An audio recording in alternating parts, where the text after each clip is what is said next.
आज भारतीय जनता पार्टी तरफ आम गोटे प्रतिनिधि मंडल जो थे कि आम सहित आमर दुईज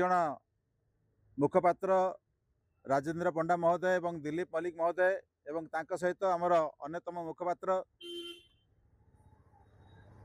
तृप्तिमयी मकदम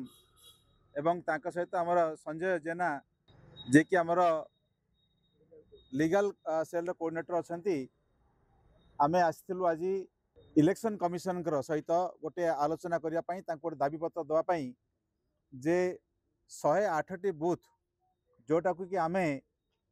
गत निर्वाचन अनुभव आधार रे निष्पत्ति करिछु जे सेंसिटिव बूथ संवेदनशील बूथ बोली जोठी किछि ना किछि गत निर्वाचन रे भोटिंग प्रक्रिया रे किछि ना किछि गंडगोल होइतिला बा सेठी किछि घटना देखा जाइतिला जो थे कि आशा करुछु जे से जगार से बूथ गुड़िक आमर निर्वाचन एथर सफल एवं निरपेक्ष हब एवं सेठी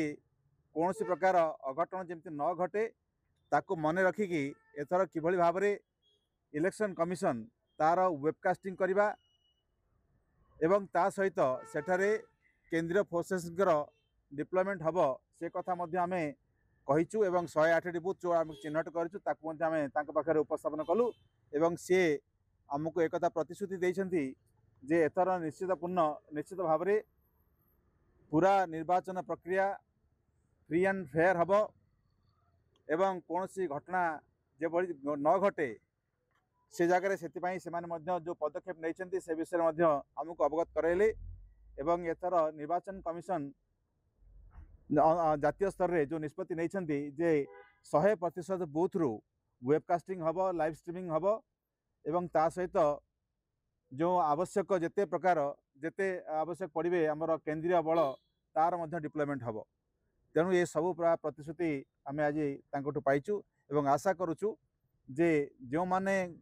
सेठी गंडगोलकारी तत्व अछंती जो माने सेठी पूर्व वर्ष मानकरे मध्य एभली घटना घटाती से कड़ा नजर रखिबे एवं तांका विरुद्ध कार्यानुष्ठान नियाजिबो।